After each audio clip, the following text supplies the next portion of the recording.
Tutur Tinula, sebuah sandiwara radio serial, produksi Sanggar Cerita dan Teater Sanggar Prativi.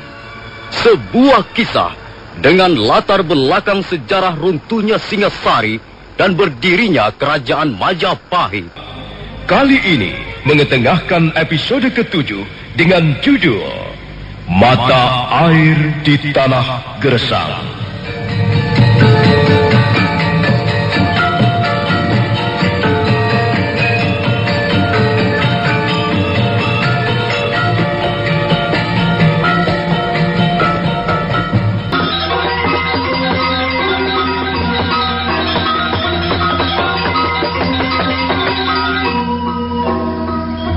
Kata Brahma, kakek Sakawuni, memeriksa luka-luka Arya Kamandanu dengan teliti. Dia meraba seluruh tubuh Arya Kamandanu dengan kedua belah telapak tangannya. Kadangkala matanya terpejam, mulutnya berdesis. Setelah selesai, orang tua itu nampak mengerutkan keningnya. Arya Kamandanu menjelaskan bagaimana sampai dia terluka dalam. Kisugata Brahma manggut-manggut ketika mendengar Arya Kamandanu menyebut nama Empu Bajil.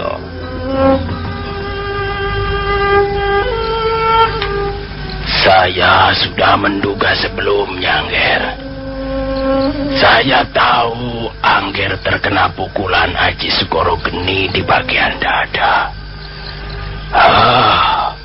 Untung sekali pukulan itu tidak telak. Ya, Kek. Pukulan Aji Sukorogeni memang luar biasa. Kalau sampai kena dengan telak, barangkali saya sudah tidak akan ada di dunia lagi. Hampir semua pendekar tingkat menengah ke atas sudah pernah mendengar pukulan maut itu.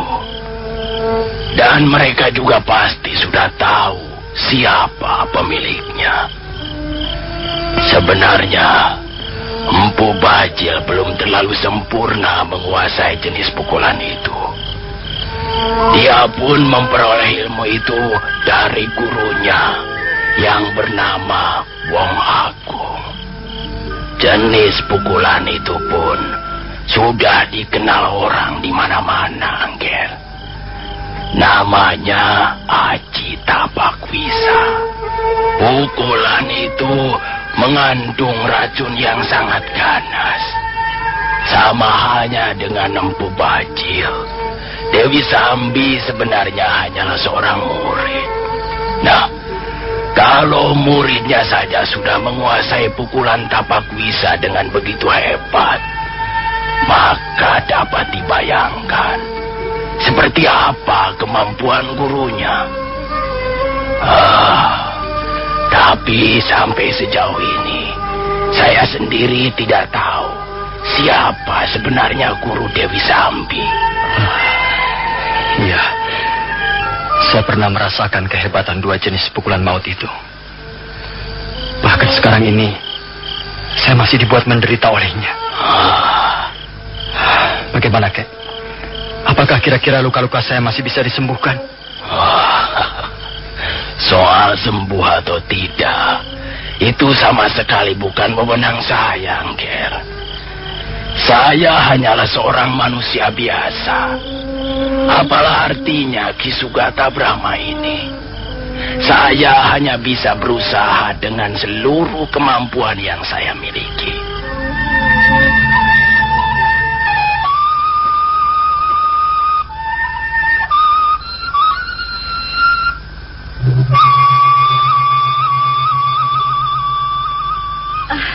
Bagaimana, Kek? Bagaimana luka-lukanya? Aku sudah memeriksanya. Apakah kakek bisa menyembuhkannya? Aku baru saja mengurutnya. Sekarang dia tidur dengan pulas sekali. Nampaknya lukanya cukup parah. Nah, yang penting kakek bisa menyembuhkannya. Bukankah kakek mempunyai ilmu pengetahuan tentang pengobatan? Ya. Tapi keadaan temanmu itu benar-benar sudah sangat parah, Uni.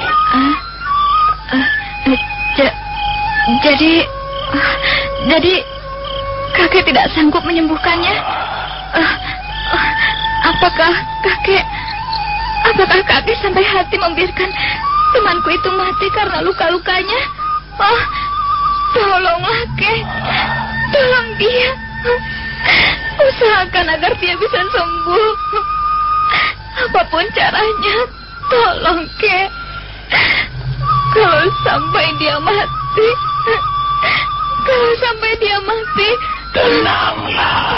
Tenanglah, Wuni. Aku kan belum selesai bicara. Wuni, barangkali aku bisa menyembuhkan luka-luka temanmu itu. Tapi sifatnya hanya sementara saja. Sementara? Apa maksud kakek dengan sementara? Maksudku, luka-luka temanmu itu tidak mungkin bisa disembuhkan seperti sedia kala. Sekarang ini racun yang berada di lambung kirinya sudah mulai bergerak dengan cepat. Kalau saja temanmu itu tidak mempunyai ilmu tenaga dalam yang tinggi, dia sudah akan mati sebelum sampai ke Tanibala. Besok aku akan menambah cadangan tenaga dalamnya dengan tenaga dalamku. Hal itu kumaksudkan untuk membentung gerakan racun yang mulai menggerayangi daerah di sekitar jantungnya. Kalau sampai racun itu masuk melalui katup jantung, maka jiwa temanmu itu tidak mungkin bisa diselamatkan lagi. Kasihan Kamandanu. Kasihan. Dengar Sakauni, jangan menangis. Usaha pengobatanku yang sifatnya hanya sementara itu pun terbatas sekali waktunya. Jadi akhirnya dia akan mati juga. Akhirnya dia tidak akan tertolong lagi, Kek. Kukira dia hanya akan mampu bertahan tidak lebih dari 7 hari.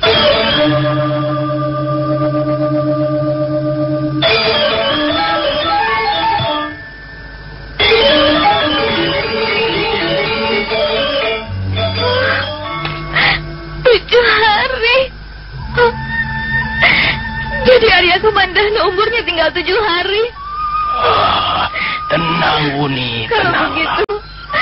Kalau begitu persahabatan kami tinggal 7 hari lagi, Kek. Tenanglah, Wuni. Tenang, Du. Jangan menangis.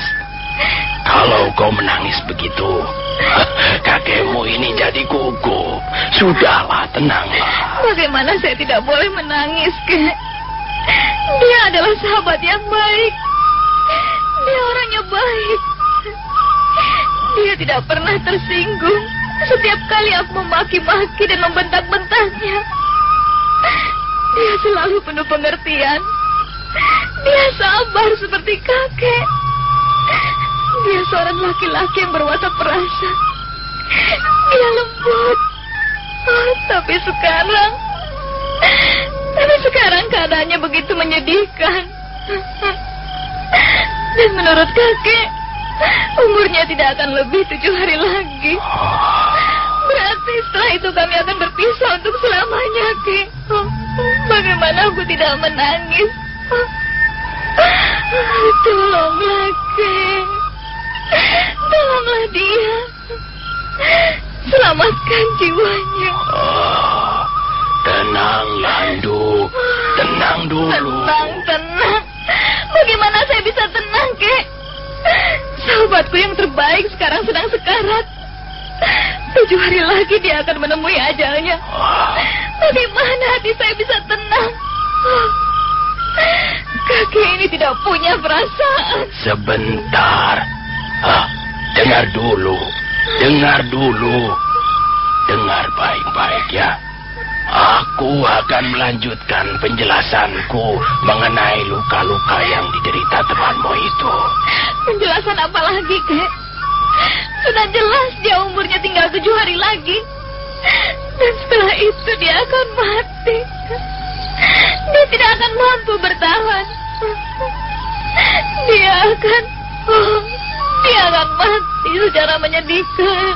Dengar dulu perkataan kakekmu ini, Sakauni. Dengar. Dia memang terluka parah. Tapi masih ada harapan, Du. Masih ada harapan. Apa, Kek? Masih ada harapan? Iya, masih ada harapan. Kalau luka-lukanya itu kita obati secara biasa, memang dia tidak mungkin disembuhkan lagi. Paling-paling seperti yang sudah kukatakan, kita hanya bisa memperpanjang usianya selama 7 hari. Tidak lebih dari 7 hari. Kecuali... Kecuali apa, Kek? Kecuali apa? Ya, aku tidak tahu persis. Apakah sekarang ini barangnya masih ada? Aduh, apa maksudmu, Kek? Katakan, Kek. Katakan yang jelas. Dengar, Du. Tenang. Dengarkan ya. Dalam dunia pengobatan, banyak dikenal daun-daunan ataupun bunga-bunga yang bisa digunakan untuk menawarkan racun. Aku pernah mendengar adanya sebuah bunga yang sangat ampuh. Tapi aku tidak tahu pasti apakah bunga itu sekarang masih ada ataukah tidak. Sejak kakekmu ini masih muda usia dulu, bunga itu pun sudah langka. Bunga apa itu, Kek? Apa namanya? Namanya bunga tunjung biru.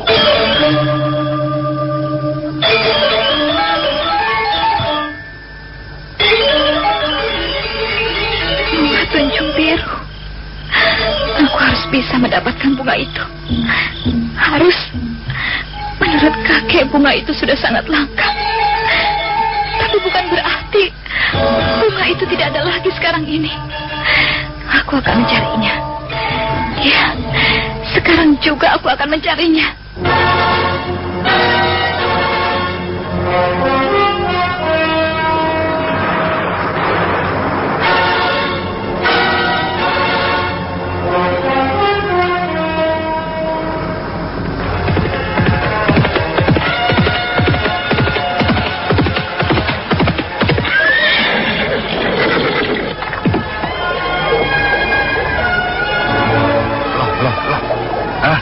Kemana Nini Sakauni? Pagi-pagi sudah duduk di atas kuda. Aku mau pergi, Paman Rangkut. Loh, ini kok sudah pergi lagi? Baru saja kembali kok pergi lagi? Paman Rangkut, tahukah Paman tentang bunga tunjung biru? Bunga apa Nini? Bunga tunjung biru? Iya. Rasa-rasanya Paman pernah mendengar nama itu. Bunga tunjung biru. Wah, warnanya pasti seperti namanya, biru. Loh, untuk apa ini Sakauni mencari bunga tunjung biru? Wow, di desa Tanibala ini kan banyak tumbuh pohon-pohon bunga, semuanya indah. Ada bunga melur, cempaka, sonyaroga, bunga belalang, wah, dan masih banyak lagi yang lain. Kalau hanya ingin mencari bunga-bunga yang indah, Nini Sakauni tidak usah pergi kemana-mana. Di desa kita ini cukup banyak. Tidak, Paman. Aku bukan hanya ingin memperoleh bunga yang indah warnanya. Kalau Paman tahu tentang bunga tunjung biru, tolong jelaskan padaku. Di mana kira-kira aku bisa mendapatkan bunga itu, Paman? Wah, di mana ya? Paman tidak tahu, Nini. Paman hanya pernah mendengar namanya saja. Tapi di mana tempatnya, ya Paman tidak tahu. Kalau tidak tahu ya sudah. Tunggu dulu, Nini, tunggu. Ini Nini Sakauni sudah minta izin kakek Sugata Brahma atau belum? Katakan pada kakek bahwa aku akan mencari bunga tunjung biru. Sudah, begitu saja Paman Rangkut. Tunggu Nini. Wah, celaka. Nanti Paman bisa kena damprat. Lebih baik Nini Sakauni minta izin pada kakek Sugata Brahma dulu. Aku pergi dulu, Paman. Ya. Tunggu Nini, tunggu dulu. Jangan pergi dulu.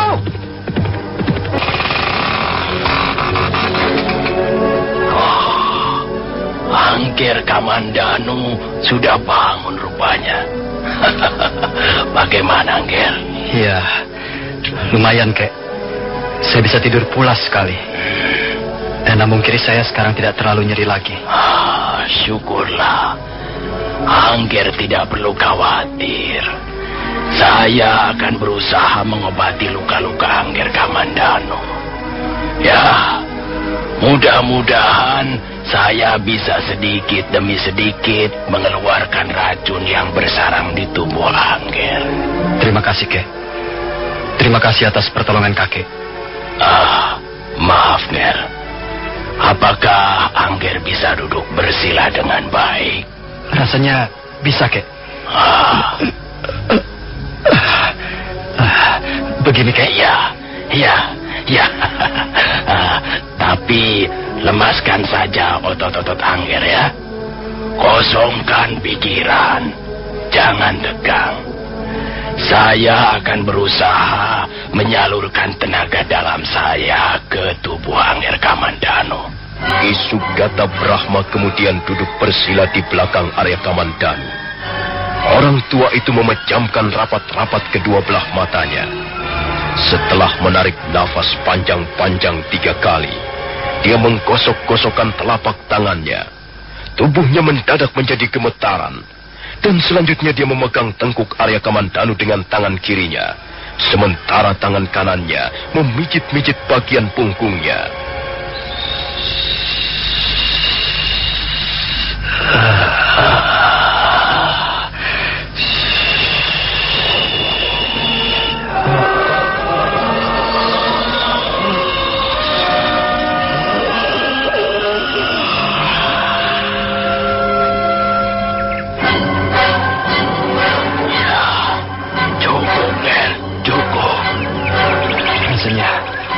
Tubuh saya sekarang menjadi agak lebih kuat, Kek. Saya tidak terlalu lemas lagi. Saya sudah memberikan sebagian dari tenaga dalam saya kepada Angger Kamandanu. Mudah-mudahan ada pengaruhnya untuk melawan pengaruh racun itu. Ki Sugata. Wah, Ki Sugata Brahma. Waduh, celaka Ki Sugata. Ada apa, Rangkut? Siapa yang celaka dan mengapa celaka? Itu Nini Sakauni. Nini Sakauni pergi lagi. Dasar gadis tidak urus. Wah. Aku ini benar-benar kakek yang tidak bisa mendidik cucunya. Rangkut. Dia tidak mengatakan kemana perginya. Kata Nini Sakauni mau pergi mencari bunga, bunga tunjung biru, Ki.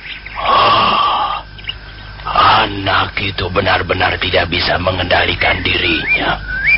Mengapa dia tidak minta izin dulu padaku? Saya sudah menyarankan begitu, Ki Sugata. Tapi Nini Sakauni tidak mau mendengar. Dia langsung pergi saja.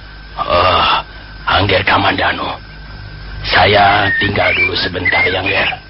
Nanti saya akan kembali lagi. Kalau Angger membutuhkan sesuatu, panggil saja Rangkut. Iya, panggil saja saya, Tuan. Saya pasti akan segera datang. Terima kasih, Paman Rangkut. Dan terima kasih, Kakek Sugata Brahma. Saya hanya akan merepotkan saja. Angger jangan berkata begitu. Sama sekali Angger tidak merepotkan kami. Kami sudah biasa hidup saling tolong-menolong. Ki Sugata Brahma melangkah ke ruang tidurnya. Rangkut baru saja melaporkan bahwa Sakawuni pergi lagi untuk mencari bunga tunjung biru. Mendadak Ki Sugata Brahma melihat daun rontal di atas pembaringannya.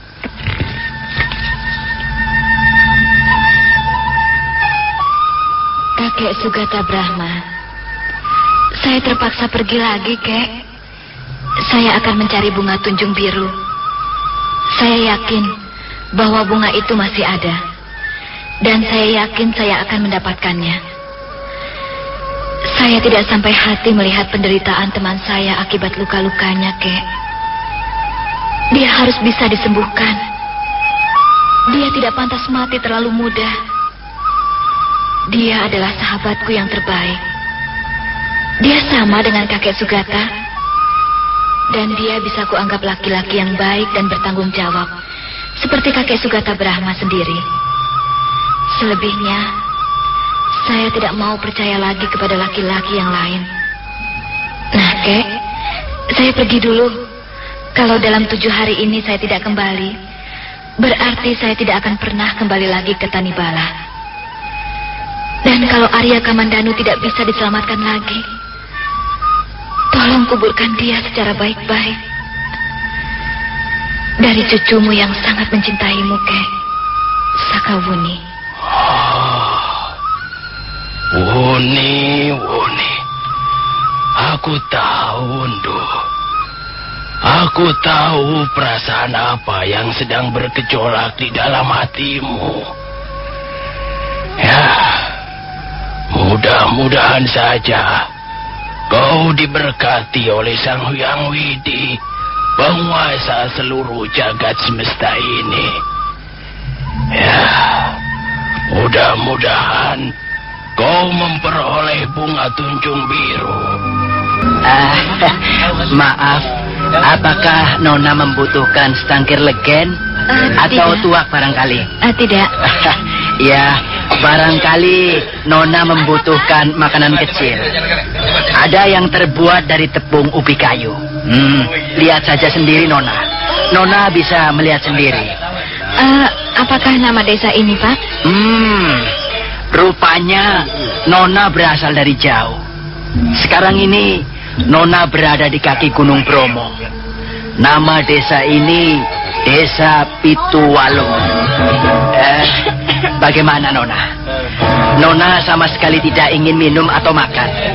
Baiklah, aku minta segelas air legen. Jangan terlalu manis ya. Nah, begitu, Nona. Biasanya kalau orang masuk warung minum, dia pasti membutuhkan minuman. Tapi ada juga orang-orang yang brengsek, Nona. Mereka hanya sekedar ingin duduk-duduk saja sambil ngobrol dengan teman-temannya. Wah, kalau banyak orang seperti itu, saya jadi rugi. Warung saya ini bisa gulung tikar. Oh, sebentar, Nona. Saya akan menyiapkan pesanan Nona. Iya.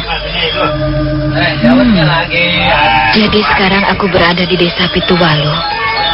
Kalau begitu, aku belum terlalu jauh meninggalkan Tanibala. Masih di kaki Gunung Bromo. Kemana harus ku cari bunga tunjung biru? Aku hanya mempunyai waktu hanya 7 hari. Kalau dalam 7 hari belum juga menemukan bunga tunjung biru, ya, barangkali Arya Kamandanu tidak akan pernah bisa kujumpai lagi. Maaf, Nona. Ini dia pesanan Nona. Air legen yang tidak terlalu manis. Rupanya Nona tidak senang yang manis-manis. Bolehkah aku menanyakan sesuatu kepadamu? Saya tahu. Pasti Nona ingin mencari rumah penginapan. Benar bukan? Tapi ya, di desa Pituwalo ini saya kira tidak ada rumah penginapan. Tapi kalau misalnya Nona... Tidak. Aku tidak sedang mencari rumah penginapan. Aku hanya ingin menanyakan sesuatu kepadamu. Kalau kau bisa memberikan keterangan, aku akan memberimu 10 kepeng. Wah, 10 kepeng? Iya. Lumayan juga. Bisa untuk membeli pakaian yang cukup bagus. Apa, Nona? Apa yang Nona ingin ketahui? Tahukah kau tentang bunga tunjung biru? Apa? Bunga tunjung biru? Iya. Aku mencari bunga tunjung biru. Tahukah kau bagaimana bentuknya bunga itu dan di mana aku bisa mendapatkannya? Wah, rasanya saya tidak tahu, Nona. Saya memang pernah mendengar bunga itu. Saya pernah mendengar namanya.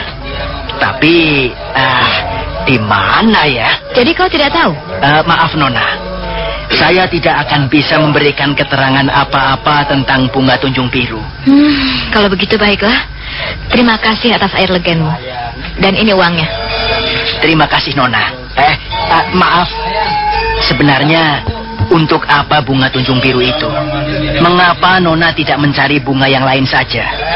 Masih banyak bunga yang lain yang mungkin tidak kalah indahnya dengan bunga tunjung biru. Sakawuni tidak lagi menghiraukan kata-kata pelayan rumah minum. Dia segera bangkit. Tapi pada saat dia melangkah ke arah pintu, mendadak seorang laki-laki bertubuh gemuk menghampirinya.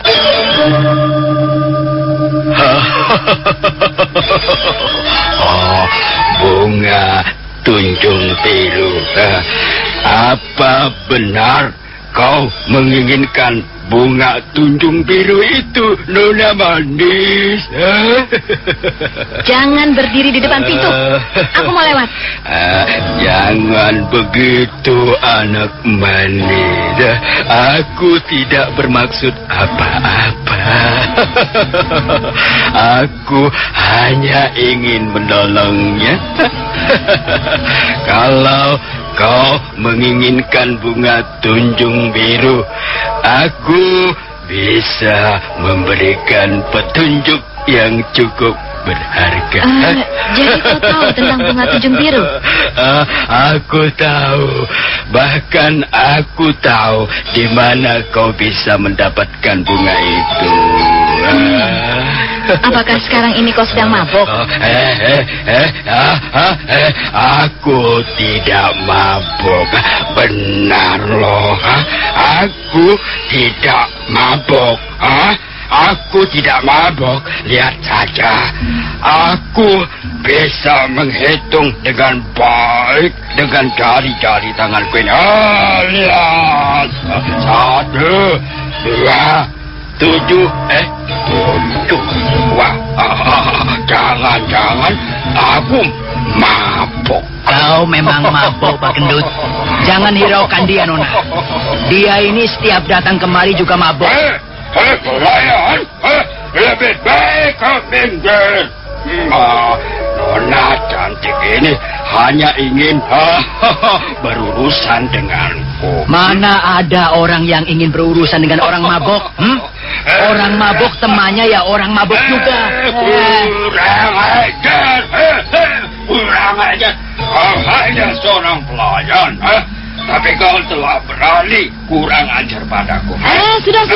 Jangan ribut-ribut. Sudah. Tunggu, Nona. Begini, Nona.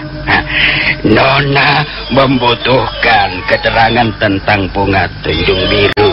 Dan aku membutuhkan wajah Nona yang cantik jelita itu.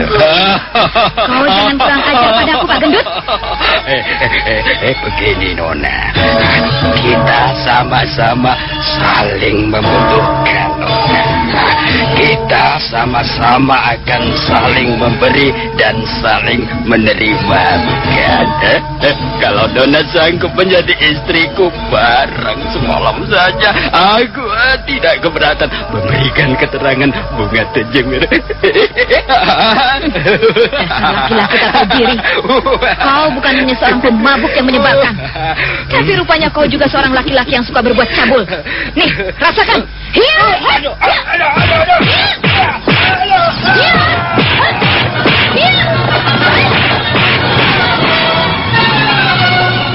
Sakawuni langsung mengaburkan kudanya meninggalkan rumah minum. Dia merasa tidak punya waktu untuk melayani laki-laki iseng seperti Pak Gendut di rumah minum itu tadi. Kuda yang ditunggangi Sakawuni terus melaju menyusuri tepian sungai Brantas. Di sebuah tikungan bukit kecil, dia membelokkan kudanya ke arah selatan. Dari jauh nampak puncak Candi Kidal melambai-lambai. Bangunan candi itu timbul tenggelam di balik kabut tipis yang turun dari arah Gunung Semeru. Hari telah menjadi malam ketika Sakawuni memasuki Candi Kidal.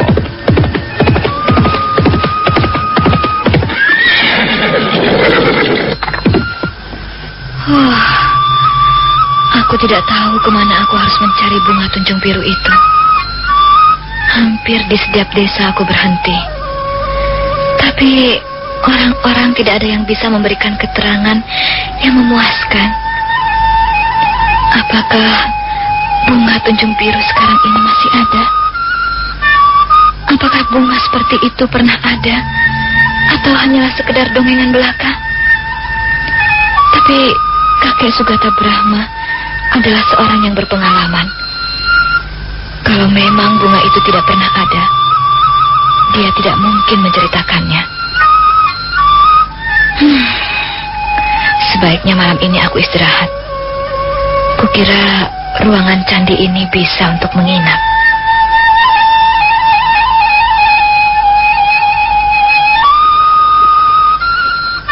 Candi Kidal terletak di tengah-tengah antara aliran sungai Brantas bagian hulu dengan kaki Gunung Semeru. Candi itu tidak terlalu besar, tetapi ada ruangan yang bisa dijadikan untuk menginap bagi para pengelana yang kebetulan kemalaman di jalan. Sakawuni sudah akan membaringkan tubuhnya yang terasa penat ketika mendadak muncul sosok tubuh manusia di ambang pintu.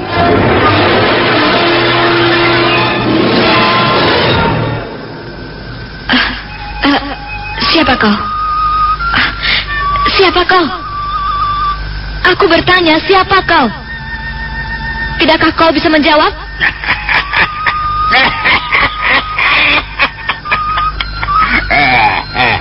Akulah yang seharusnya bertanya, siapa kau? Kurang ajar. Aku tidak mempunyai waktu untuk bercanda denganmu. Ayo pergi. Jangan ganggu aku. Aku mau tidur. Enak saja mau tidur. Kaulah yang harus pergi. Ruangan ini adalah tempat tidurku. Wah, mengapa kau tiba-tiba berani tidur di sini? Kau harus minta izin dulu padaku. Kalau aku mengizinkan, baru kau boleh tidur di sini. Kau jangan membuat gara-gara denganku. Apa bukan kau yang sebenarnya membuat gara-gara? Aku sudah biasa menginap di tempat ini tiap malam. Tiba-tiba saja ada orang datang seenaknya dan tidur mendengkur. Seperti seekor babi. Pergi. Apa? Kau itulah yang seekor babi. Tidak punya aturan. Kau mau pergi atau tidak? Ya. Bagus. Sekarang begini saja. Tempat ini memang bukan kepunyaan siapa-siapa. Nah, kalau begitu kau jangan merasa memiliki tempat ini. Siapapun boleh tidur di tempat ini. Siapa yang datang lebih dulu, dia boleh tidur di sini. Iya, boleh. Tapi kalau kita mau adil, bukan begitu caranya, ya. Sekarang begini saja. Karena memang tempat ini tidak ada yang punya, maka marilah kita memperebutkannya. Aku tidak sudi rebutan tempat. Lebih baik kau segera pergi. Aku sudah mengantuk sekali. Aku mau tidur. Ya, kau boleh tidur, tapi sebelumnya kau harus bisa mengusir aku lebih dulu, ya. Lihat.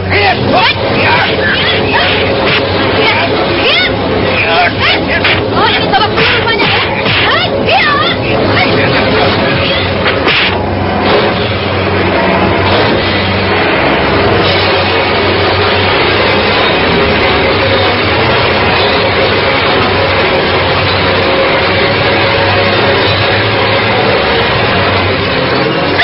Sebenarnya Sakawuni tidak siap untuk bertarung.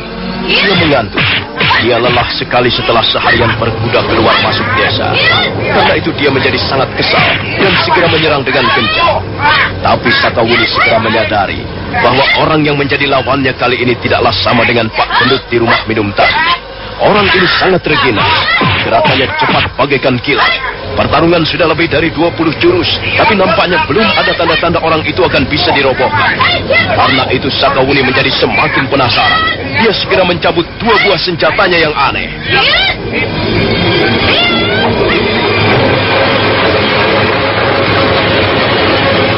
Dengar, aku tidak tahu siapa dirimu. Aku hanya bisa memastikan bahwa kau seorang kakek-kakek sinting. Dan kau sudah memojokkan aku. Kau telah memaksa aku untuk bertarung. Karena itu salahmu sendiri kalau sampai aku membunuhmu di tempat ini. Kau ingin membunuh pada Pades? Kau masih terlalu muda. Kau belum mempunyai pengalaman seperti aku. Jangan begitu. Membunuh orang tidak sama dengan membunuh seekor cacing. Kau akan segera membuktikan apa yang telah saya katakan. Nah, bersiaplah kakek sinting.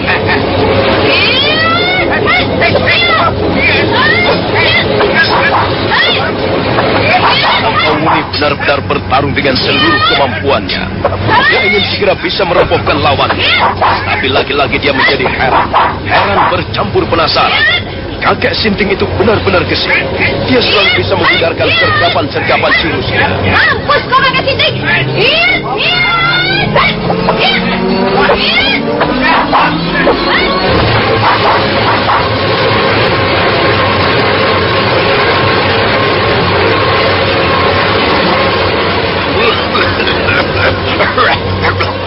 Tunggu dulu. Aduh, kita istirahat dulu. Aduh, bukannya aku menyerah, tapi kukira pertarungan ini tidak bisa dilanjutkan lagi, ya. Kenapa tidak bisa? Pertarungan ini akan terus kita lanjutkan sampai salah satu di antara kita mau mengakui keunggulan lawannya. Aduh, batuk aku tertawa jadinya. Ya baiklah. Kalau begitu aku menyerah saja. Bukan menyerah. Apa? Lebih baik aku mengalah saja, ya. Aku tidak ingin bertarung hanya karena soal kecil, soal tempat tidur. Baiklah, kau boleh tidur di ruangan ini, ya. Tapi sebelumnya aku ingin memberikan tanda penghargaan, ya. Aduh, kau seorang pendekar muda yang cukup tangguh. Kau pantas mendapat penghargaan dari siapapun yang menjadi lawanmu. Nah, terimalah. Kakek Sinting itu tiba-tiba memasukkan tangannya ke balik lipatan bajunya. Dan sesaat kemudian dia berteriak nyaring sambil melemparkan senjata rahasia.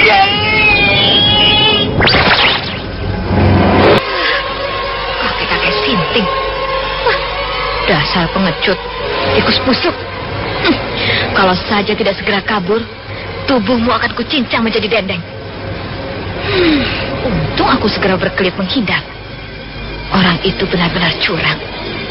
Sebelum kabur, dia sempat melemparkan senjata rahasianya kepadaku.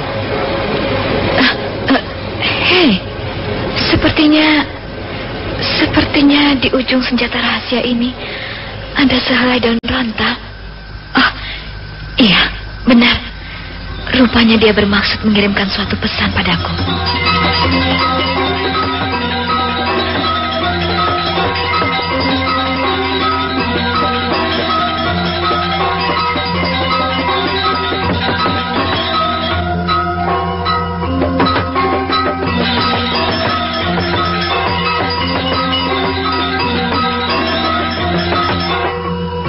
Tangan Sakawuni lalu bergerak mencabut senjata rahasia yang menancap pada dinding ruangan candi. Kemudian dia mengambil daun rontal yang melekat pada bagian pangkal senjata rahasia tersebut.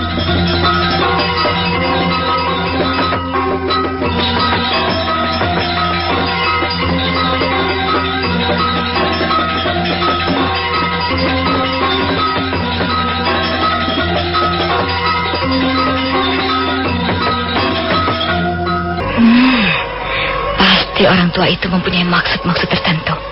Sakawuni mencabut senjata rahasia yang menancap di dinding candi. Kemudian dia melepaskan lipatan daun lontar. Daun lontar itu ternyata berisi tulisan-tulisan singkat. Bunga tunjung biru itu bukan hanya dongengan. Dia benar-benar ada. Walaupun sudah amat langka. Kalau kau ingin mendapatkannya, carilah di Bukit Panampihan. Cukup. Aku tidak bisa memberikan keterangan yang lebih banyak lagi. Mudah-mudahan keteranganku ini ada gunanya. Selamat berjuang, Do. Bukit Panampihan? Di mana letak Bukit Panampihan? Ada baiknya aku memperhatikan keterangan kakek-kakek Sinting itu. Baiklah, besok pagi aku akan pergi ke Bukit Panampihan.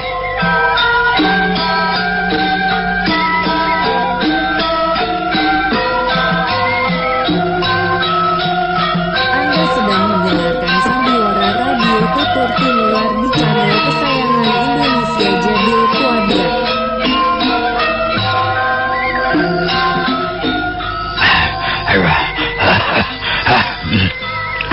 Kurang asem.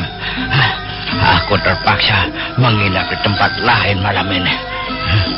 Tempatku sudah dipakai orang. Kemana? Aku harus mencari tempat menginap. Di sini tidak ada lagi rumah. Susah. Memang susah jadi orang melarat. Rumah saja tidak punya. Aduh. Apakah aku harus tidur di pinggir jalan? Ada orang. Ada seorang gembel rupanya. dia menuju kemari.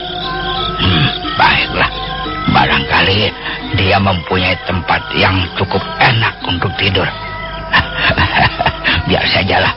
Malam ini aku mungkin terpaksa tidur dengan seorang gembel. Maaf. Numpang lewat. Waduh, rupanya kau seorang gembel perempuan ya? Iya, aku gembel perempuan dan kau gembel laki-laki. Kurang ajar. Aku bukan gembel. Kalau bukan gembel, kau pastilah si sapi ompong. Ngedan. Kita ketemu lagi, kambing peot. Kita ketemu lagi. Agaknya kita memang ditakdirkan untuk seringkali bertemu, sapi ompong. Dengar, kambing peot, dengar ya. Akulah yang lebih dulu menemukan di mana Arya Kamandanu. Kau kalah. Tidak bisa. Akulah yang lebih dulu menemukannya. Kau tahu di mana sekarang laki-laki brengsek itu berada? Aku tidak akan mengatakannya padamu. Ini rahasia. Pokoknya aku sudah tahu di mana Arya Kamandanu berada. Dasar sapi ompong. Sudah ompong, sombong lagi. Jangan dikira aku tidak tahu di mana Kamandanu berada sekarang ini. Kau sudah tahu ya? Kalau sudah tahu ya sudah, ambil sana. Bukankah kau berjanji pada Mesin bahwa kau akan membawa suaminya pulang ke mana? Ke lereng Arjuna. Ambil sana. Tunggu sapi ompong. Kau mau kemana? Aku akan mencari tempat nginap malam ini. Tempatku dipakai orang. Wah. Tunggu. Kurang ajar. Sudah jangan teriak-teriak, kambing peot. Suaramu jelek. Wah. Awas kau sapi ompong. Jangan lari.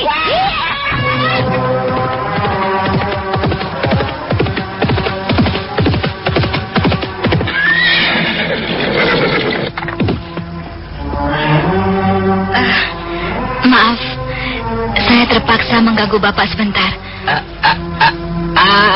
Ada apa? Apakah Bapak tahu di mana letaknya Bukit Panampihan? Bukit Panampihan di sana.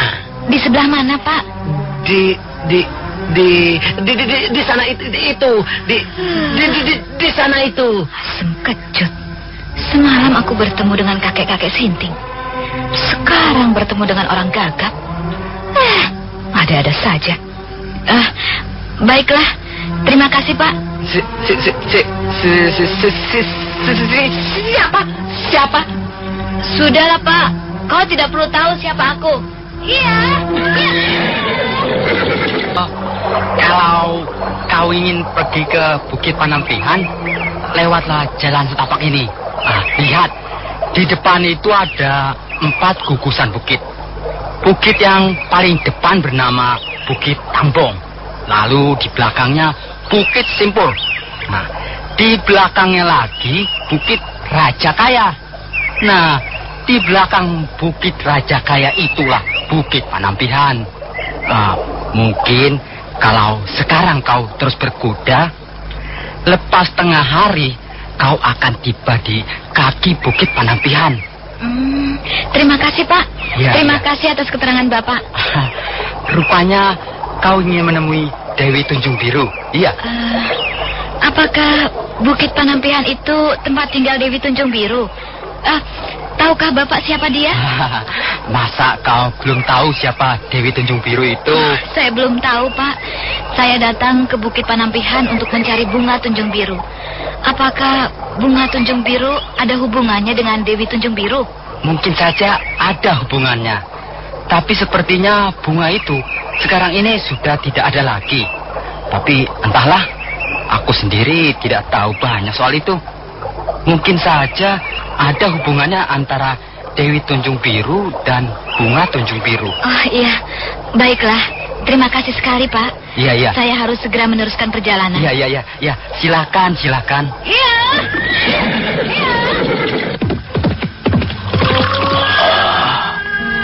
Apakah ramuan obatnya sudah diminum, Angger Kamandanu?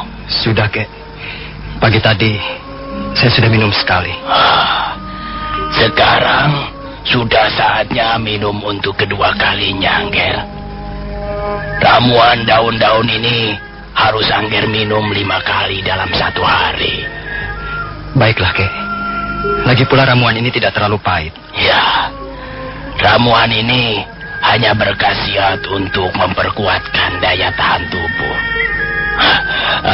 Minumlah, Angger, supaya tubuh Angger tidak terlalu lemas. Iya, Kek.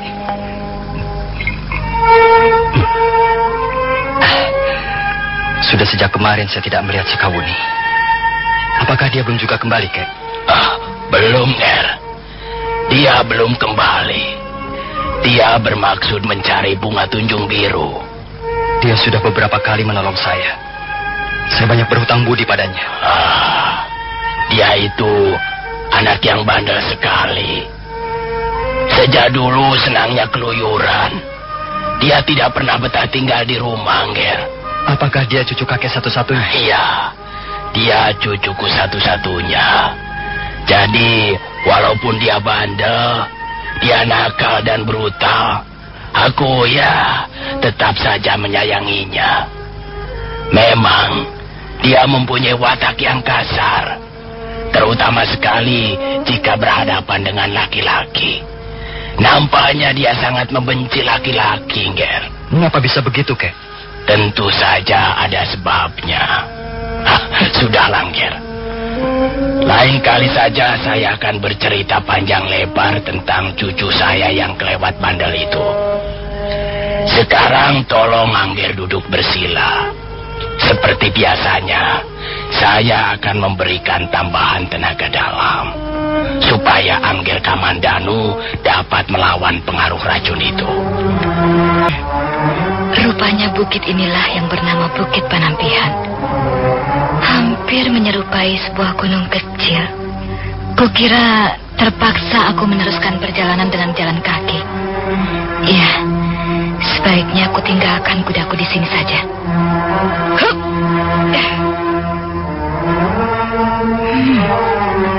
Aku melihat ada banyak tanaman bunga di atas sana. Bunga berwarna kuning dan putih. Baiklah, aku akan menyelidiki tempat itu. Tapi aku harus berhati-hati. Sepertinya daerah ini jarang dikunjungi manusia.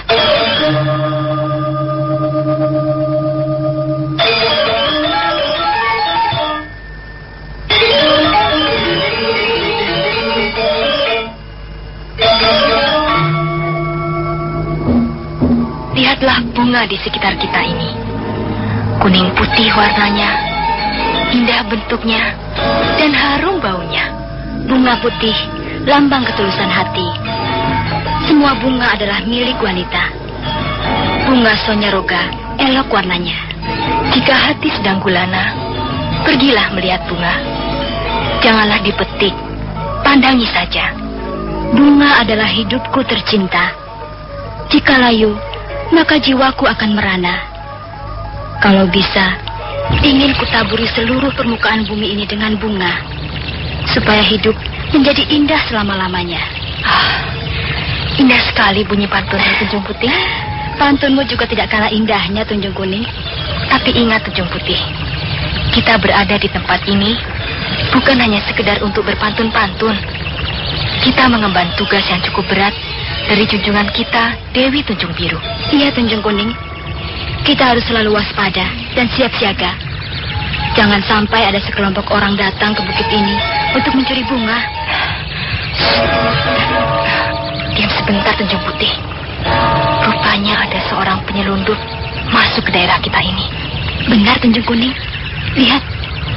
Lihat dia bersembunyi di balik rumpun-rumpun bunga. Ayo, kita tangkap orang itu. Ayo, Tunjung Kuning.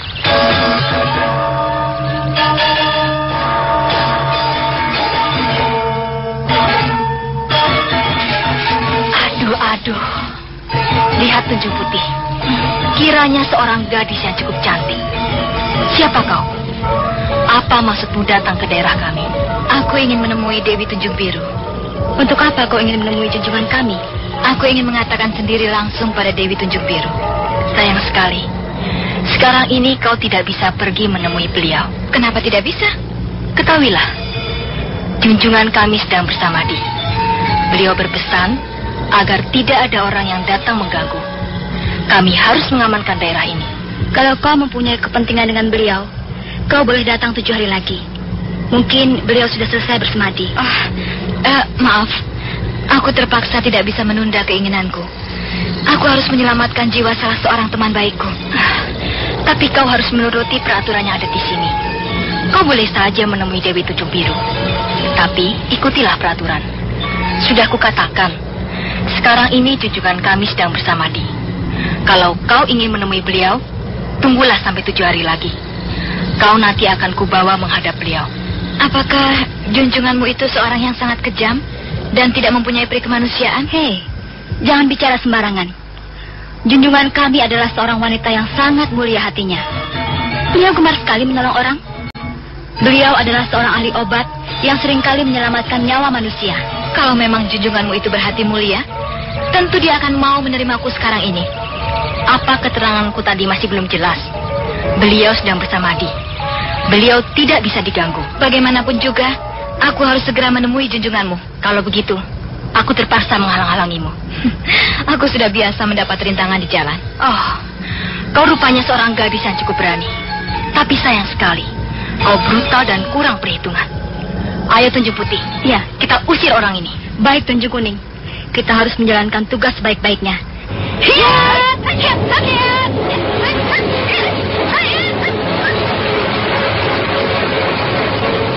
Ada apa, Angger? Kelihatannya Angger Kamandanu murung sekali. Terus terang, saya mencemaskan keadaan Sakawuni, Kek. Ya, gadis itu memang kemauannya keras sekali, Angger. Kalau dia sudah ingin melakukan sesuatu, dia pasti melakukannya. Apakah Sakawuni masih mempunyai orang tua, Kek? Cucuku itu mempunyai latar belakang kehidupan yang kurang menggembirakan. Nah, Ger, saya sudah berjanji akan bercerita tentang Sakawuni. Oh, kalau kakek Sugata Brahma sudi menceritakannya, tentulah saya akan mendengarkan dengan senang hati. Baiklah, Ger. Saya akan menceritakannya. Peristiwanya dimulai dari 18 tahun yang silam.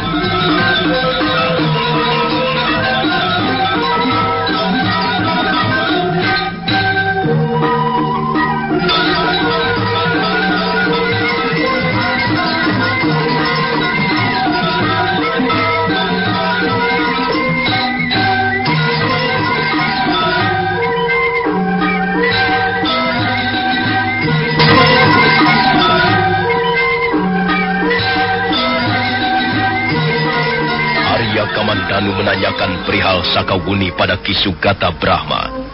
Selama ini memang dia tidak banyak mengetahui tentang diri gadis itu.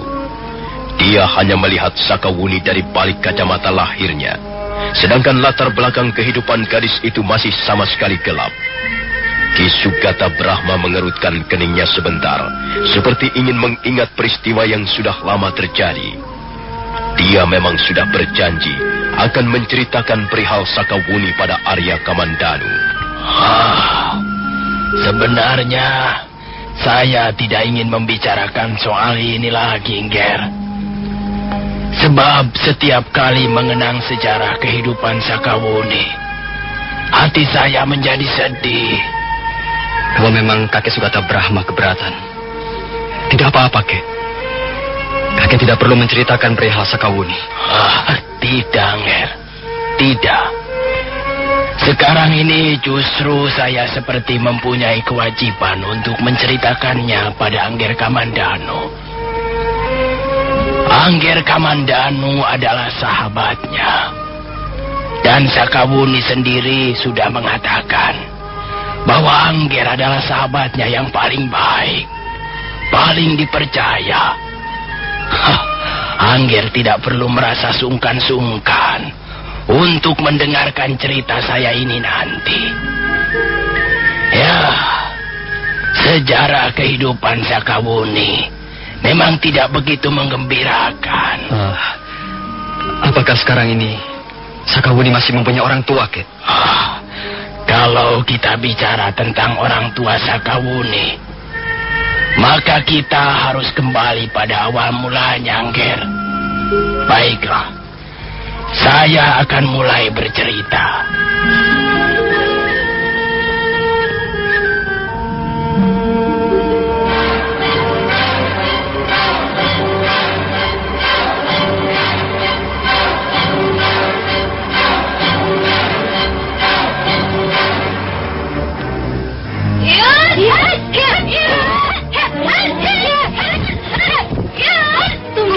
Tunggu sebentar, Tunjung Putih.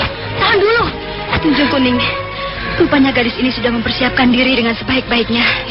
Ya, rupanya dia sudah membekali dirinya dengan ilmu kanuragan sebelum datang kemari. Ya, kita bisa menyaksikannya tadi. Gerakannya cukup lincah dan jurus-jurusnya cukup berbahaya. Siapa namamu? Namaku Sakawuni. Di mana rumah tinggalmu? Aku berasal dari desa Tanibala. Dengar, Sakawuni, Dewi Tunjung Biru sendiri yang telah menugaskan kami untuk mengamankan daerah ini. Siapapun juga dilarang memasuki Bukit Panampihan sampai ke puncaknya. Untuk saat sekarang ini, junjungan kami tidak menerima tamu. Aku baru akan percaya apa yang kau katakan kalau sudah bertemu muka dengan Dewi Tunjung Biru. Kau keras kepala, Sakawuni. Sekarang ini kau harus memilih. Segera meninggalkan tempat ini atau terus bertarung melawan kami. Aku sudah memilih.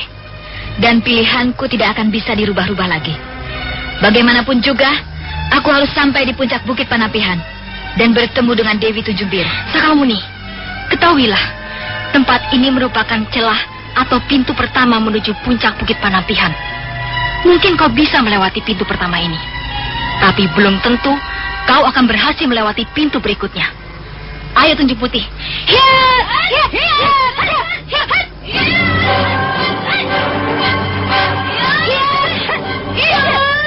Hati-hati, Tunjung Putih. Hati-hati.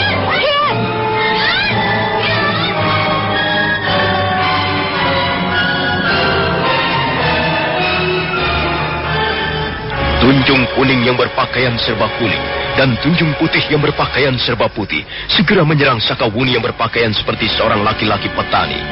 Mereka berdua terus merangsek. Serangan mereka datang sini berganti, bagaikan pukulan gelombang di pinggir pantai.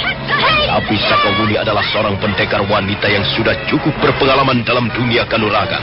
Dengan mudah dia menangkis datangnya serangan sambil berkelit ke kiri ataupun ke kanan. Sakawuni merasa berada di atas angin.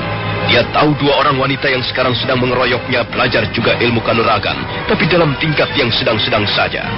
Setelah 15 jurus berlalu, Sakawuni menjadi bosan. Akhirnya dia memutuskan untuk menyudahi pertarungan. Hati-hati, Tunjung Putih.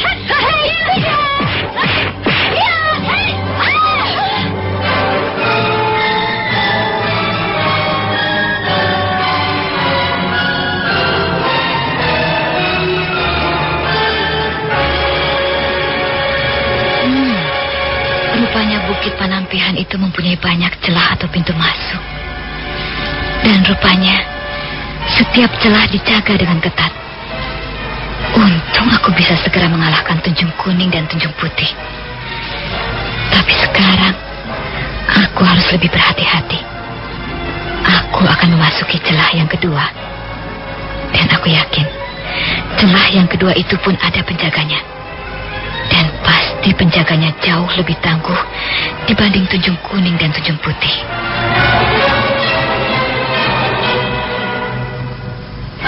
Kita tinggalkan sejenak Sakawuni yang telah berhasil melewati celah atau pintu masuk yang pertama menuju ke puncak Bukit Panampihan. Sekarang dia sedang dalam perjalanan menuju ke celah yang kedua. Kita kembali ke desa Tanibala. Ki Sugata Brahma tengah bercerita mengenai sejarah asal-usul Sakawuni. Waktu itu saya masih menjabat sebagai kepala desa Tanibala, Angger. Ya, waktu itu saya masih cukup muda. Pada suatu hari, desa kami kedatangan serombongan prajurit-prajurit dari Istana Singasari. Pada waktu itu, Singasari diperintah oleh Sang Prabu Kertanegara.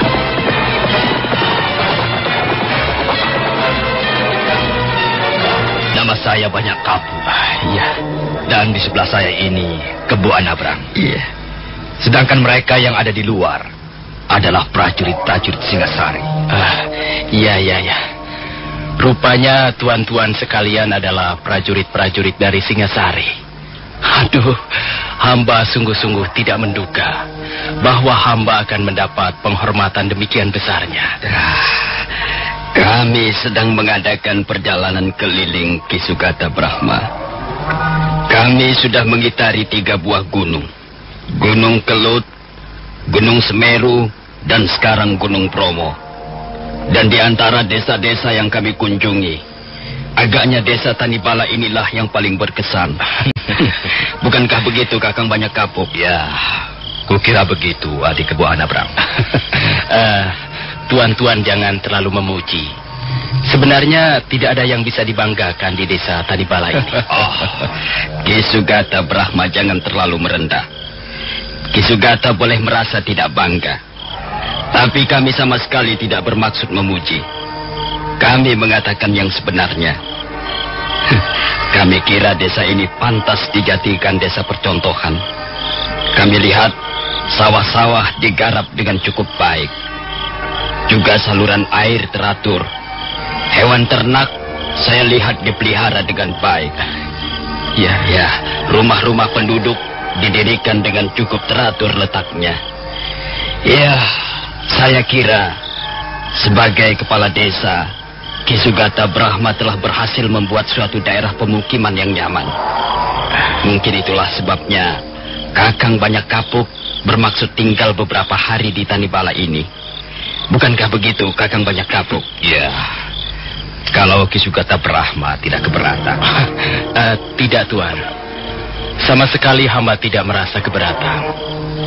Justru hamba merasa sangat bahagia dan bangga. Dalam sejarah kehidupan desa ini, baru sekarang inilah ada pembesar-pembesar kerajaan sudi singgah kemari. Silahkan tuan-tuan menginap di sini barang beberapa hari. Kami, warga desa Tanibala, akan menyambut tuan dengan segala senang hati.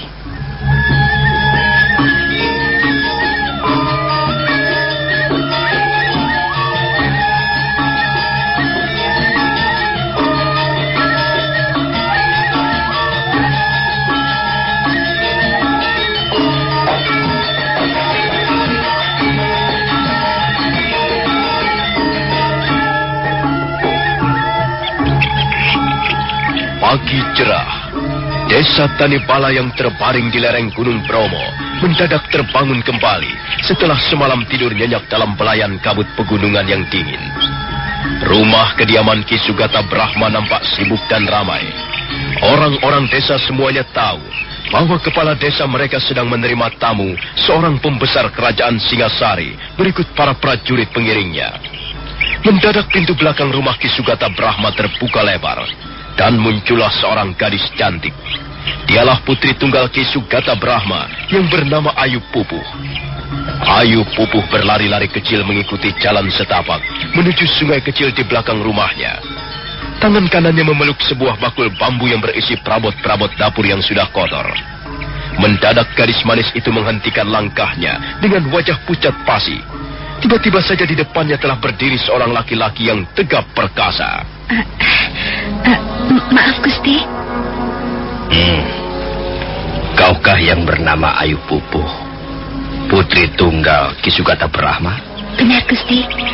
Hambalah yang bernama Ayu Pupuh. Maaf, Gusti. Hamba mau ke sungai. Hamba harus segera mencuci perabot-perabot yang kotor ini. Apakah sungai itu letaknya jauh dari sini? Tidak, Gusti. Itu, di sana. Di bawah rimbunan pohon-pohon bambu itu. Maaf, Gusti. Tunggu sebentar, Pupuh. Kalau sungai itu tidak jauh letaknya, marilah kita pergi bersama-sama. Aku akan sekalian mencuci pakaianku yang sudah kotor. Biarlah hamba yang mencucinya, Gusti. Gusti tunggu saja di rumah. Biar hamba saja yang mencucinya. Jangan. Aku juga sudah biasa mencuci pakaianku sendiri. Ayolah, Pupuh. Jangan, Gusti. Gusti jangan berjalan-jalan dengan hamba. Hamba hanyalah seorang gadis desa biasa. Sedangkan Gusti adalah seorang pembesar kerajaan. Gusti nanti bisa menjadi bahan pembicaraan yang kurang baik di antara teman-teman Gusti. Itu tidak akan terjadi. Dan lagi, kalau mereka mau membicarakannya, biar saja. Toh kita tidak melakukan hal-hal yang buruk. Ayolah, Pupuh. Kau mencuci perabot-perabot dapurmu, aku akan mencuci pakaianku yang kotor. Sementara itu, kita bisa bekerja sambil berbicara tentang berbagai hal. Ayolah. Jadi kau sudah sering mendengar tentang diriku, Pupuh? Nama Gusti Banyak Kapuk sudah terkenal sampai ke pelosok-pelosok desa. Gusti Banyak Kapuk terkenal sebagai salah seorang senopati agung kerajaan Singasari yang gagah berani. Tentu saja hamba sudah banyak mengenal tentang Gusti Banyak Kapuk. Tidak kuduga. Rupanya aku cukup mempunyai nama juga. Rupanya Gusti Banyak Kapuk tidak begitu menyadari ketenaran Gusti sebagai seorang senopati agung. Sudahlah, Pupuh. Aku tidak mau lagi berbicara soal diriku. Nanti aku menjadi besar kepala. Lebih baik kita bicara soal yang lain saja. Oh ya, marilah kita bicara tentang desamu ini. Kukira desa Tadibala ini cukup menyenangkan untuk tempat tinggal. Kalau saja aku tidak mempunyai tugas-tugas kenegaraan yang berat, rasanya aku betah untuk tinggal di sini selama-lamanya. Tak ada yang bisa dikerjakan di desa yang terpencil ini, Gusti. Apa katamu? Tak ada yang bisa dikerjakan di tempat ini? Iya. Kukira banyak sekali yang bisa dikerjakan di desa Tanibala ini. Setidak-tidaknya di sini aku bisa melihat seorang gadis desa yang cantik dan manis yang bernama Ayu Pupuh. Gusti, hamba hanyalah seorang gadis desa. Ayu Pupuh, kau tidak perlu merasa berkecil hati menjadi seorang gadis desa. Apa salahnya menjadi gadis desa? Kalau kita ingin melihat wujudnya kesetiaan, ketulusan hati, kemurnian pikiran, maka kita harus berpaling pada sosok tubuh seorang gadis desa. Lihatlah, burung-burung itu terbang di udara, melintas dari pohon yang satu ke pohon yang lain. Nah, lihatlah, air sungai yang bening itu mengalir tiada hentinya. Mengalir sepanjang musim, tiada lelah sedikit pun. Iya, Gusti. Dan lihatlah gugusan bukit yang membiru di kejauhan itu. Semuanya masih bersifat alami. Belum ada yang tercemar oleh tangan-tangan manusia jahil. Demikian juga gadis desa. Dia bergerak seperti burung. Dan dia tabah seperti air sungai. Dan dia indah seperti gunung dan bukit. Maaf, Gusti. Hamba sudah selesai. Hamba harus segera pulang. Oh, tunggu, Pupuh. Ada yang ingin kutanyakan padamu. Apakah itu, Gusti? Apakah kau sudah mempunyai seorang kekasih? Maaf, Gusti. Maaf, hamba harus segera pulang.